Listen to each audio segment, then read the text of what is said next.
بسم اللہ الرحمن الرحیم۔ آج میں آپ کے سامنے لے کر آیا ہوں 70,000 مردے زندہ ہونے کا واقعہ۔ یہ حضرت حزقیل علیہ السلام کی قوم کا ایک بڑا ہی عبرت خیز اور انتہائی نصیحت آمیز واقعہ ہے، جس کو خداوند قدوس نے قرآن مجید کی سورہ بقرہ میں بیان فرمایا ہے۔ حضرت حزقیل علیہ السلام کون تھے؟ یہ حضرت موسیٰ علیہ السلام کے تیسرے خلیفہ ہیں جو منصب نبوت پر سرفراز کیے گئے۔ حضرت موسیٰ علیہ السلام کی وفات اقدس کے بعد آپ کے پہلے خلیفہ حضرت یوشع بن نون علیہ السلام ہوئے، جن کو اللہ تعالیٰ نے نبوت عطا فرمائی۔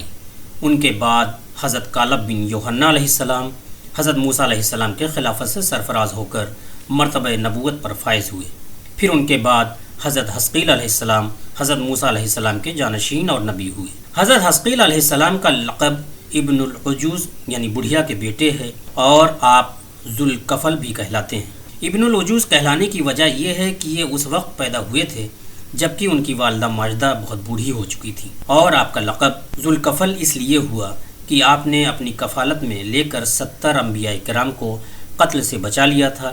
جن کے قتل پر یہودی قوم آمادہ ہو گئی تھی۔ پھر یہ خود بھی خدا کے فضل و کرم سے یہودیوں کی تلوار سے بچ گئے اور برسوں زندہ رہ کر اپنی قوم کو ہدایت فرماتے رہے۔ ریفرنس کے لیے آپ ڈسکرپشن میں دیکھ سکتے ہیں۔ مردوں کے زندہ ہونے کا واقعہ یہ ہے کہ بنی اسرائیل کی ایک جماعت جو حضرت حزقیل علیہ السلام کے شہر میں رہتی تھی، شہر میں طاعون کی وبا پھیل جانے سے ان لوگوں پر موت کا خوف سوار ہو گیا، اور یہ لوگ موت کے ڈر سے سب کے سب شہر چھوڑ کر ایک جنگل میں بھاگ گئے اور وہیں رہنے لگے۔ تو اللہ تعالیٰ کو ان لوگوں کی یہ حرکت بہت زیادہ ناپسند ہوئی، چنانچہ اللہ تعالیٰ نے ایک عذاب کے فرشتہ کو اس جنگل میں بھیج دیا، جس نے ایک پہاڑ کی آڑ میں چھپ کر اور چیخ مار کر بلند آواز سے یہ کہہ دیا کہ موت ہوا، یعنی تم سب مر جاؤ۔ اور اس خوفناک اور بھیانک چیخ کو سن کر بغیر کسی بیماری کے بالکل اچانک یہ سب کے سب مر گئے، جن کی تعداد 70,000 تھی۔ ان مردوں کی تعداد اس قدر زیادہ تھی کہ لوگ ان کے کفن و دفن کا کوئی انتظام نہیں کر سکے، اور ان مردوں کی لاشیں کھلے میدان میں بغیر قبر و کفن کے 8 دن تک پڑی پڑی سڑنے لگیں، اور بے انتہا تعفن اور بدبو سے پورے جنگل بلکہ اس کے اطراف میں بدبو پیدا ہو گئی۔ کچھ لوگوں نے ان کی لاشوں پر رحم کھا کر چاروں طرف سے دیوار اٹھا دی تاکہ یہ لاشیں درندوں سے محفوظ رہیں۔ کچھ دنوں کے بعد حضرت حزقیل علیہ السلام کا اس جنگل میں ان لاشوں کے پاس گزر ہوا تو اپنی قوم کے 70,000 انسانوں کی اس موت ناگہانی اور بے گور و کفن لاشوں کی فراوانی دیکھ کر رنج و غم سے ان کا دل بھر گیا۔ آپ دیدہ ہو گئے اور باری تعالیٰ کے دربار میں دکھ بھرے دل سے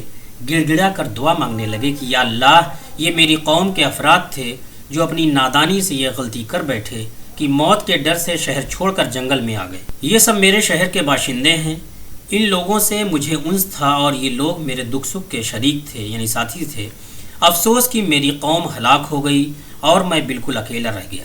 اے میرے رب، یہ وہ قوم تھی جو تیری حمد کرتی تھی اور تیری توحید کا اعلان کرتی تھی اور تیری کبریائی کا خطبہ پڑھتی تھی۔ آپ بڑے سوز دل کے ساتھ دعا میں مشغول تھے کہ اچانک آپ پر یہ وحی اتر پڑی کہ اے حزقیل، آپ ان بکھری ہوئی ہڈیوں سے فرما دیجئے کہ اے ہڈیوں، بے شک اللہ تعالیٰ تم کو حکم فرماتا ہے کہ تم اکٹھا ہو جاؤ۔ یہ سن کر بکھری ہوئی ہڈیوں میں حرکت پیدا ہوئی اور ہر آدمی کی ہڈیاں جمع ہو کر ہڈیوں کے ڈھانچے بن گئے۔ پھر یہ وحی آئی کہ اے حزقیل، آپ فرما دیجئے کہ اے ہڈیوں، تم کو اللہ کا یہ حکم ہے کہ تم گوشت پہن لو۔ یہ کلام سنتے ہی فوراً ہڈیوں کے ڈھانچوں پر گوشت پوست چڑھ گئے۔ پھر تیسری بار یہ وحی نازل ہوئی، اے حزقیل، اب یہ کہہ دو کہ اے مردو، خدا کے حکم سے تم سب اٹھ کر کھڑے ہو جاؤ۔ چنانچہ آپ نے یہ فرما دیا تو آپ کی زبان سے یہ جملہ نکلتے ہی 70,000 لاشیں ایک جھٹکے میں ناگہاں یہ پڑھتے ہوئے کھڑی ہو گئیں کہ سبحانک اللہم و بحمدک لا الہ الا انت۔ پھر یہ سب لوگ جنگل سے روانہ ہو کر اپنے شہر میں آ کر دوبارہ آباد ہو گئے اور اپنی عمروں کی مدت بھر زندہ رہے، لیکن ان لوگوں پر اس موت کا اتنا نشان باقی رہ گیا کہ ان کی اولاد کے جسموں سے سڑی ہوئی لاش کی بدبو برابر آتی رہی، اور یہ لوگ جو کپڑا بھی پہنتے تھے وہ کفن کی صورت میں ہو جاتا تھا، اور قبر میں جس طرح کفن میلا ہو جاتا تھا ایسا ہی میلاپن ان کے کپڑوں پر نمودار ہو جاتا تھا۔ یہ عجیب و غریب واقعہ قرآن مجید کی سورہ بقرہ میں خداوند قدوس نے اس طرح بیان فرمایا ہے کہ اے محبوب، کیا تم نے نہ دیکھا تھا انہیں جو اپنے گھروں سے نکلے اور وہ ہزاروں تھے، موت کے ڈر سے، تو اللہ نے ان سے فرمایا مر جاؤ، پھر انہیں زندہ فرما دیا۔ بے شک اللہ لوگوں پر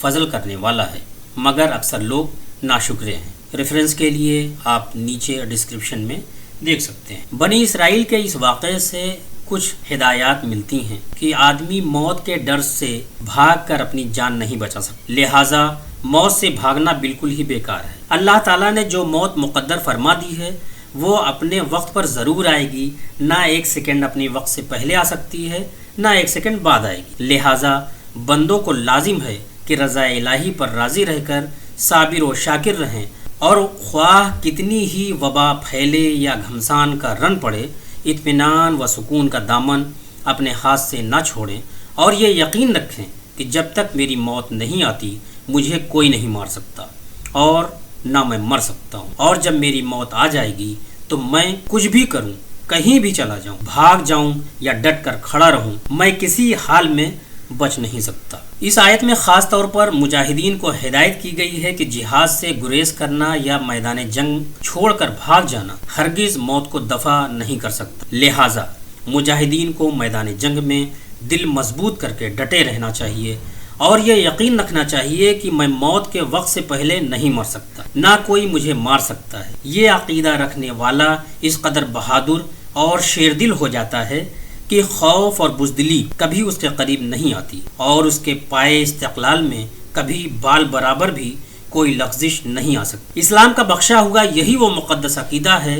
کہ جس کی بدولت مجاہدین اسلام ہزاروں کفار کے مقابلے میں تنہا پہاڑ کی طرح جم کر جنگ کرتے تھے، یہاں تک کہ فتح مبین ان کے قدموں کا بوسہ لیتی تھی، اور وہ ہر جنگ میں مظفر و منصور ہو کر اجر عظیم اور مال غنیمت کی دولت سے مالا مال ہو کر اپنے گھروں میں اس طرح اور اس حال میں واپس آتے تھے کہ ان کے جسموں پر زخموں کی کوئی خراش بھی نہیں ہوتی تھی، اور وہ کفار کے لشکروں کا صفایا کر دیتے تھے۔ علامہ اقبال نے اس منظر کی اس طرح تصویر کشی کی ہے کہ ٹل نہ سکتے تھے اگر جنگ میں اڑ جاتے تھے، پاؤں شیروں کے بھی میدان سے اکھڑ جاتے تھے، حق سے سرکش ہوا کوئی تو بگڑ جاتے تھے، تیغ کیا چیز ہے ہم توپ سے لڑ جاتے تھے، نقش توحید کا ہر دل پہ بٹھایا ہم نے، زیر خنجر بھی یہ پیغام سنایا ہم نے۔ اللہ ہم سب کو نیک ہدایات عطا فرمائے۔ انشاءاللہ کسی دوسرے واقعے کے ساتھ آپ سے پھر ملاقات ہوگی۔ آپ اپنا خیال رکھیں، نماز وقت پر ادا کرتے رہیں۔ اللہ حافظ، اللہ حافظ، اللہ حافظ۔